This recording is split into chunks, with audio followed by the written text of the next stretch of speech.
I appreciate that in hip hop because the thing I appreciate about y'all the most is that you on the piece that I got introduced to y'all with when you're talking about does hip hop respect its elders, I think it was. I always want my group to give another group a chance to talk. And then sometimes the other group doesn't talk because they want to be politically correct or they don't want to offend. But it's like, how else are you going to know what the problem is unless you let the person try and speak on it, and y'all spoke on it. Might not have been in a language or a particular way or dialogue that is pleasant to the ear, but if you get over yourself and hear what is being said, I think we could get a lot more accomplished, and that's the contribution that I appreciate with Dead End Hip Hop.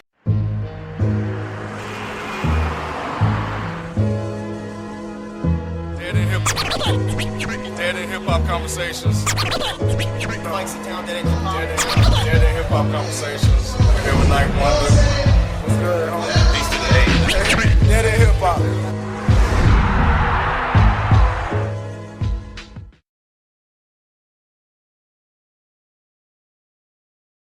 Rapping was successful and still is because more people can do that than can sing. Oh, I can do that. Right. You know what I'm saying? I can't sing, but I know I can do that. Now, I don't know that they can't do it very well enough. So it's like, if that's the original DNA of rap in the first place, when you look at people that you go, like you just now said, let's just be honest, they can't rap. But why are they so successful? But maybe that's because we're going back full circle to the fact that more people can do the whack rapper than they can do the intellectual rapper.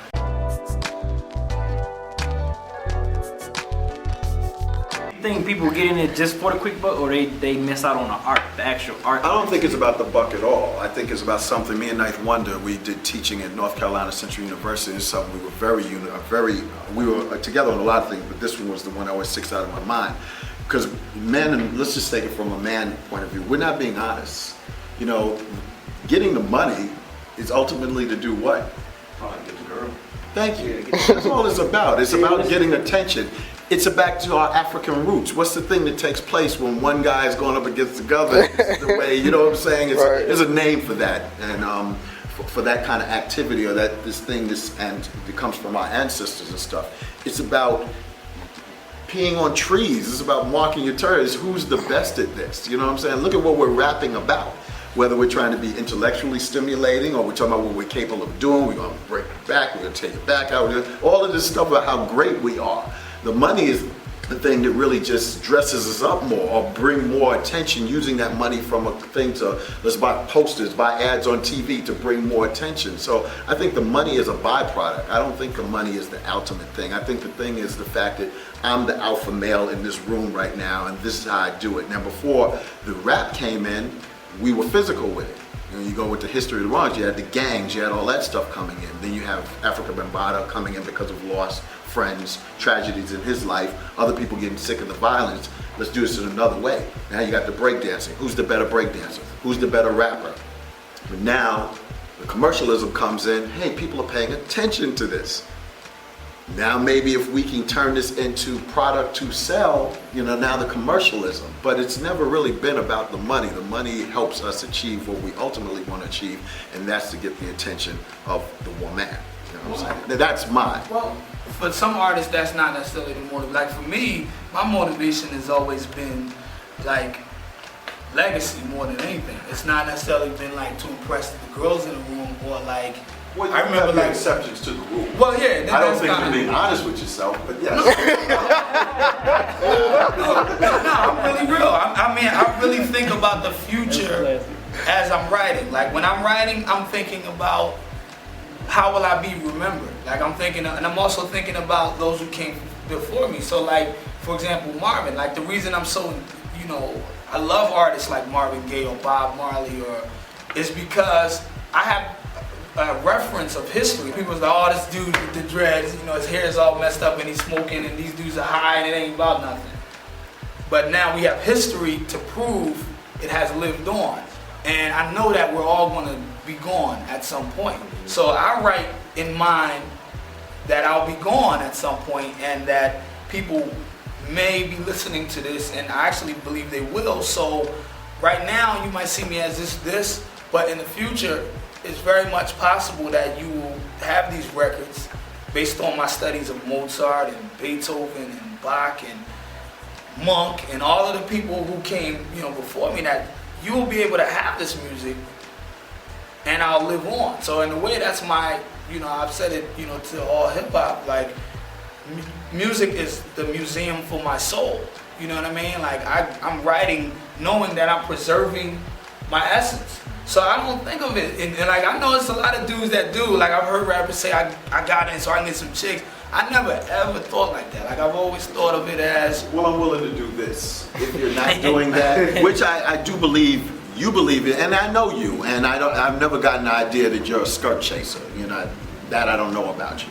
But let me maybe alter it or add, in addition to that, if you're not, your great influences work, but the actions remain the same. Because when you're talking about, it makes me want to ask you, okay, you want to leave the legacy, you want to do this, it still makes me want to ask you why. I have the mindset that is the preservation of my essence. Like I believe it. I've seen it with Bob Marley. Like he's still here as a result of his physical well, my reality. question is that, but that still makes me ask you why. Why do you still Why why do you still need to be here in someone's mind after you're gone?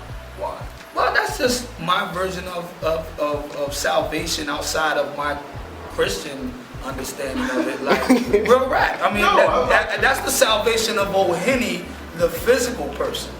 I mean, like through my kids, my genes survive, and through my music, my essence, my emotions, my voice, my character, my personality survives through that. So that's why it's important. Self-preservation is part of who we are. So yeah, I do want to remain. I do want my music to live on, and that's what Michael said. Michael said before he died, he said, we all want eternal life. He said, so like Michelangelo, I bind my soul to my work.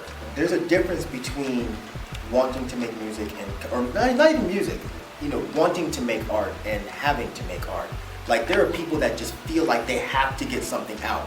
And some people, they do it through hip hop, some people do it through painting, some people do it through poetry, whatever way. Then there's people that just want to, because like you said, they want the attention, however they can get it, however that attention manifests itself, if it's money or if it's a gang of chicks behind me that I can brag that I banged out, then whatever it is.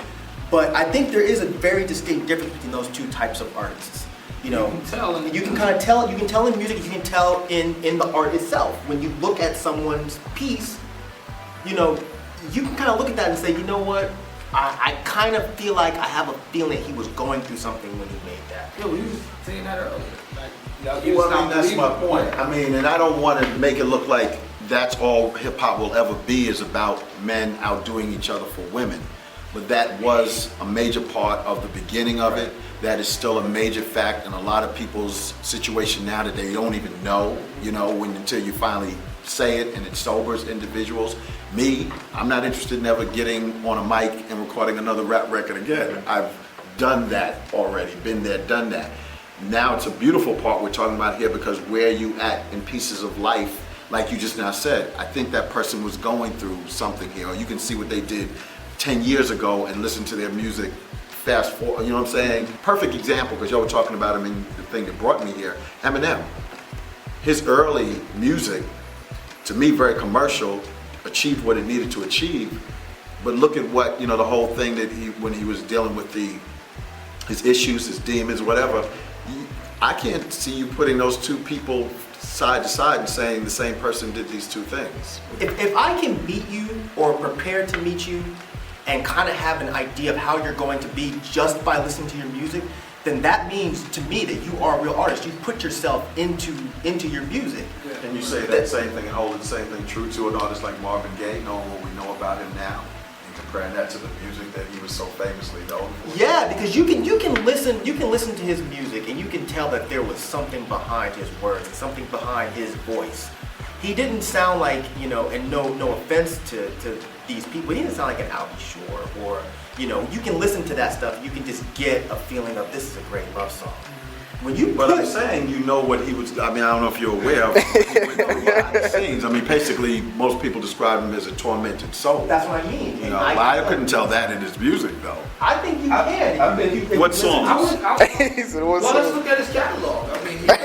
What songs? He had Let's Get It On. What's going on? And what's going on? So that's What's a going on conflict. wasn't a tormented thing. No, I was talking about what was going on economically and coming from war. I was more so saying let's look at it as a catalog, as body of work, because we can only judge from this body of work. So if you go off of what's going on versus let's get it on, those are conflicting ideas. One is saying, let's be more socially conscious and more about this, and then the other one is basically, what I'm saying? I don't agree. I'll tell you why. Because when you're going through what you're going through economically, you want to hurry up and feel good.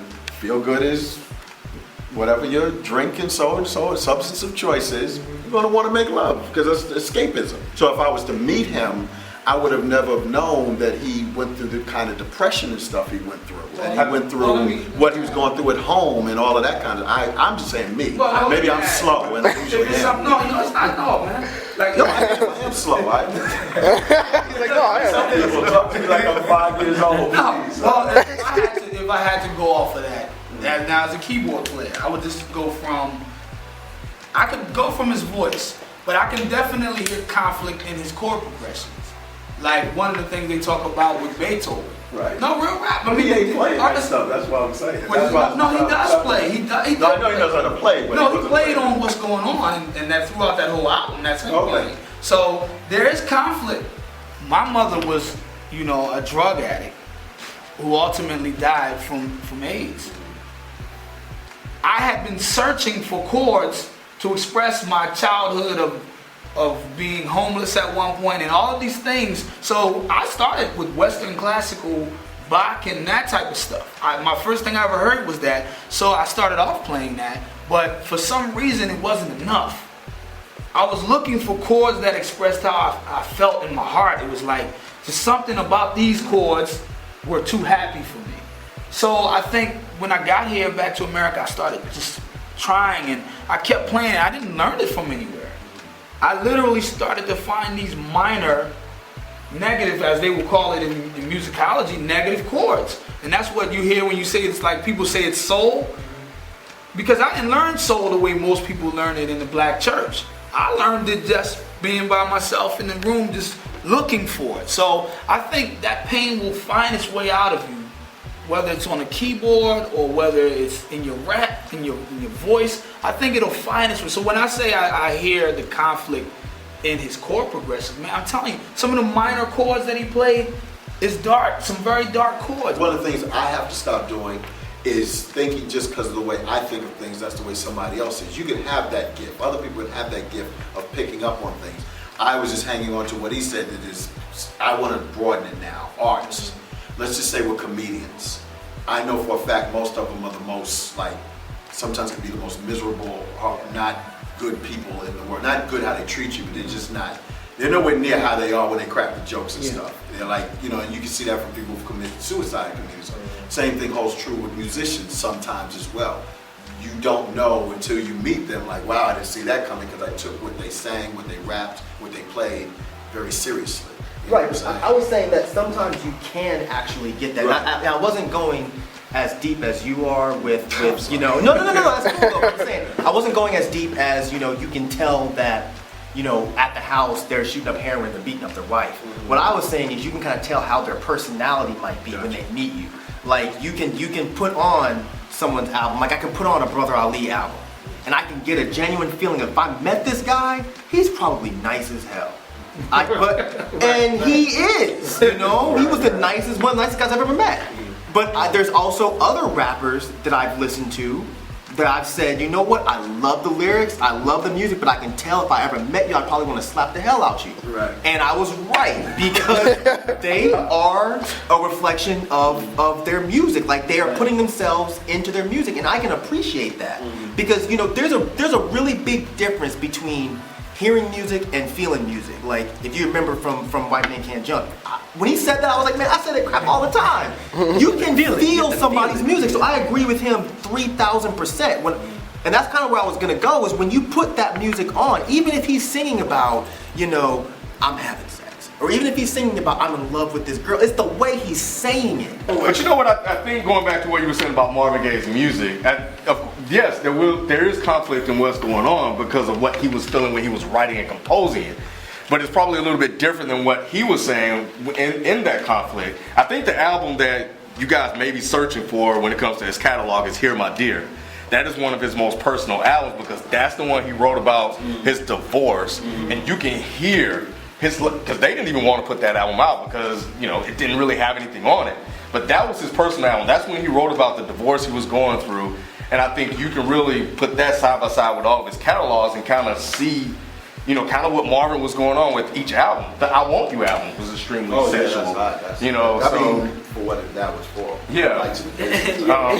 Going back to what you were saying about you as an artist, I think there was a key point that you said that I pulled out of that, and it was the fact that you have a reference of history of music. Artists today, they don't have that. Some of them don't have that. All they know is just what they see, and they're just gonna come in and pick up a piece of software and start banging something out. But you have something to draw on. You've done research. You have a history there. They don't. And I think without that, we will start to see music itself lose that one key element that draws all in. And that's that connection. That's that soul. I'm believing, not to say y'all aren't, I'm just believing that, as it says in the Bible, all things that become new again. And once, like what I hope and I believe O'hene will accomplish is that even if, like, when gangster music came in, it wasn't really all about the fact that what they were talking about. It was more like us being, not more like, but some of it was about us being like kids. When you was little and someone cursed, you said, ooh, they cursed. So this took place on a record, on a radio, whatever, but it was refreshing to the ear. And as long as the beats was hot, or we thought they were hot, that's what ushered it in. I think that's what good music is gonna do again. You hear real chord, you hear the soul in it. You hear the conviction, you hear the passion in it, and it'll be relatable and it'll resonate and stuff again. Do you think that's going now? Like the relatable of like fans being relatable to the artists? Because I think Mike said this, I think earlier today. Like, how can a broke dude can listen to someone rapping about cars, money, clothes, but you struggling? And it seemed like back, I know when we was growing up, we it was relatable. It was relatable. You think that's going now? I think that strength of it is gone. I think now it's like that person. I like something Biggie said.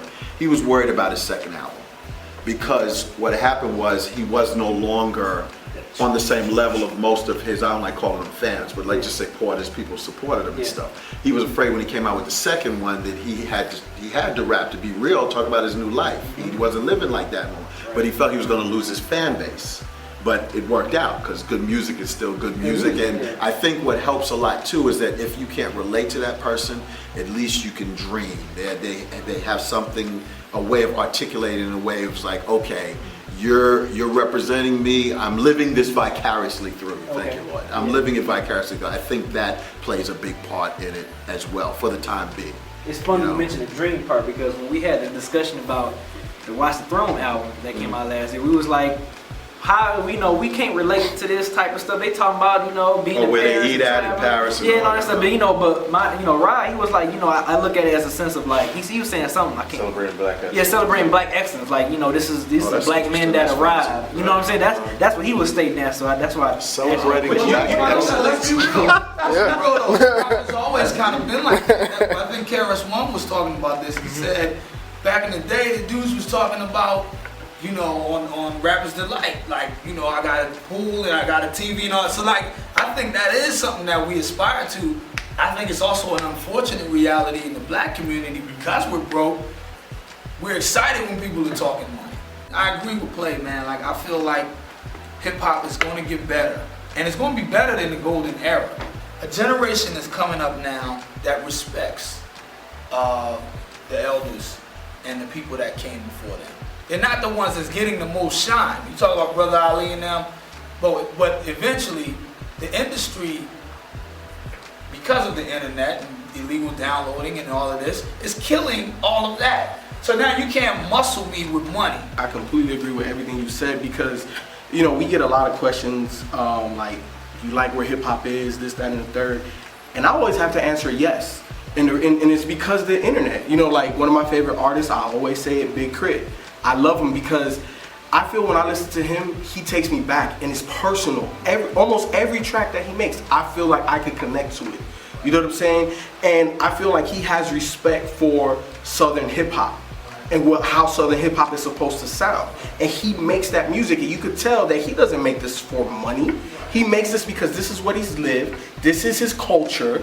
You know what I'm saying? And he's just giving it to you, and you either feel it or you don't. You know, and I asked my little brother, I'm like, yo, man, you like Big Crit? He's like, nah, man, that's old people music. And that drove me crazy. I'm like, how you talking about this is old? He's young. He's talking about stuff that's relevant now. What are you saying that this is old? And I talked to my boy, and he's like, man, you know what? Let him think that, because this is grown man music, what he's talking about. And you gotta let the kids be kids, and the grown men will be grown men. You know what I'm saying? There's a place for everybody. And you're right, the internet is purging out everybody that's like, oh, I'm a strong army because I got money. Because now it's free. You know what? If I love it, I'm going to put it out there. People who love me are going to love it.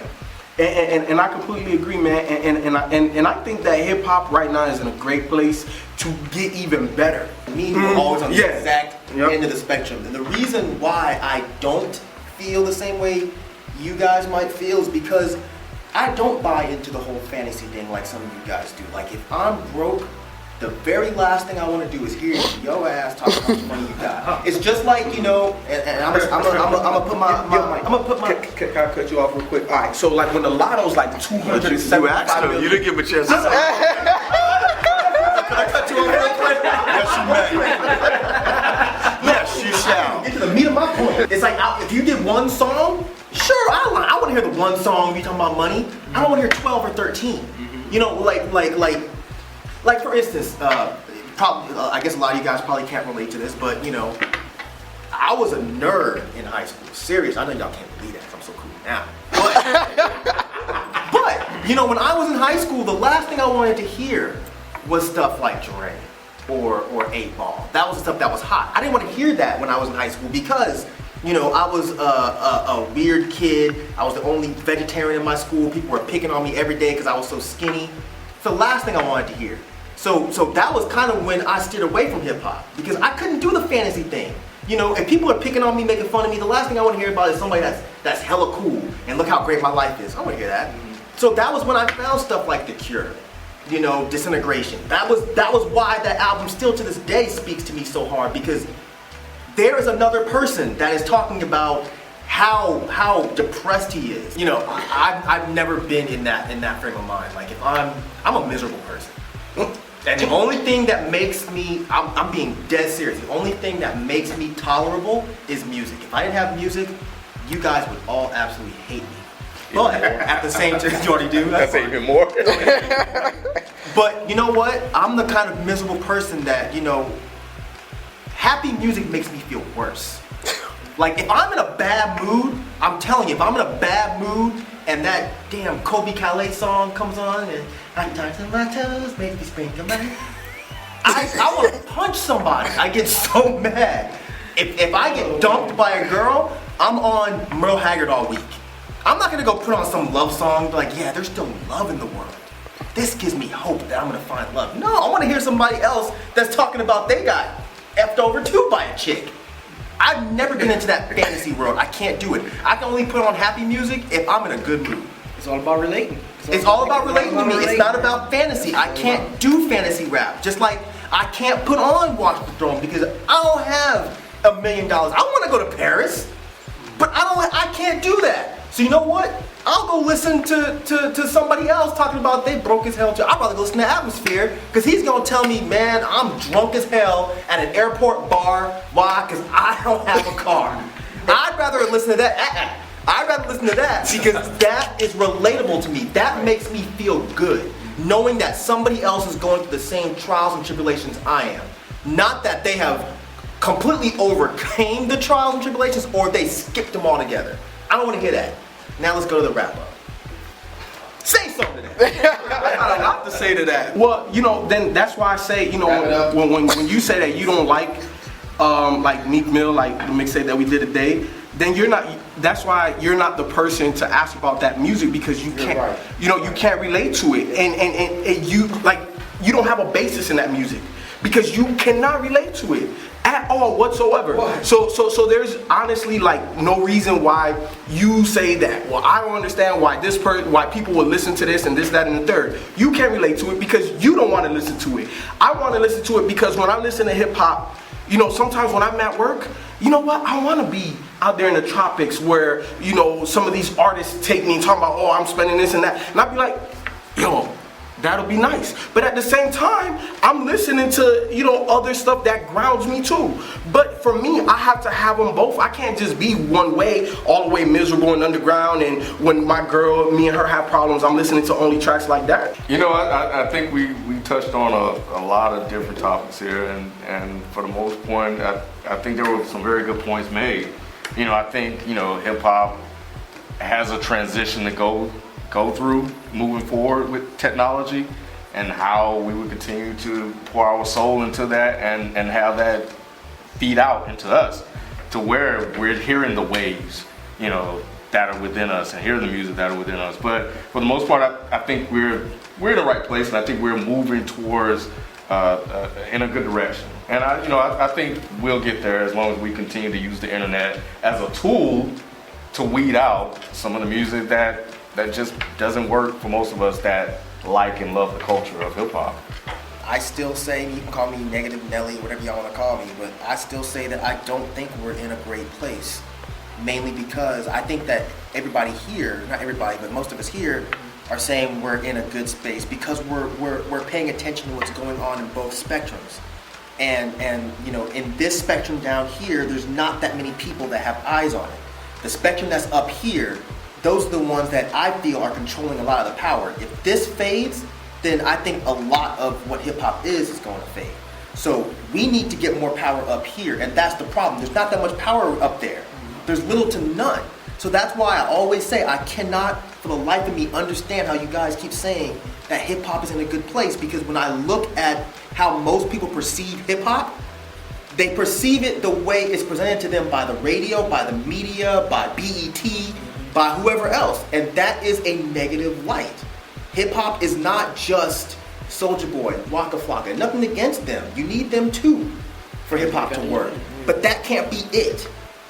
So I think we have a very long way to go, a very, very long way to go. For me, man, I felt like I was in a history lesson with Play over here, because I learned a lot. Thank you for being on the show. And I think it was just a great discussion overall. Then in hip hop, you guys, I love y'all. I mean, I discovered you guys and said, you know, told Play, and he loved it, because you guys are having dialogue that is so important and needed. And I just want to, you know, say that I appreciate you guys. I thought this was a great conversation. A lot of times when I'm involved in things like this, I try and get a mountaintop perspective or view of things. And believe it or not, the very issues that we are discussing that are issues is hip hop just that. It's the diversity, basically.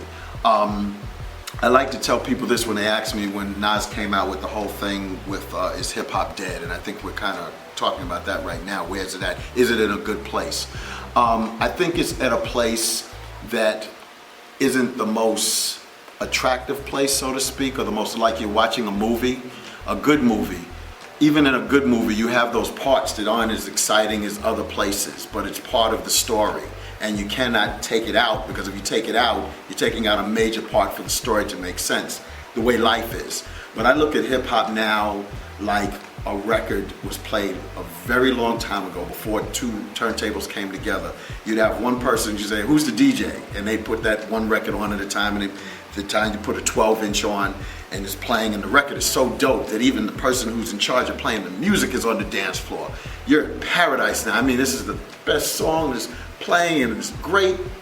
But all of a sudden, that thing we all dread that would happen back then, the record starts skipping. Mm-hmm. But you're having such a good time that even the person who's in charge of the record player doesn't want to leave this place there. Everybody's in love with the music and who they're dancing with. And sometimes the record has been known to correct itself. It'll skip so much that it'll play on. But we're in that place right now where the record is skipping and it's not fixing itself. And I'm very curious, and I want to know who's the person who's going to stop doing what they need to do to come and not be like everyone else and put the record so it can continue on. So hip hop as a whole is an awesome record, but we're just in that place where I guess the word is it's repetitive, it's redundant, it's an important part to the story, but we got to start pushing it on. And that's the people that I'm curious. Who are the game changers, as we call it? Who are the people who's going to create those new defining moments that's going to take it to the new spot? But when we look at the overall story, you're going to look back and say it felt like it was forever, but that part was needed in the story, in the journey.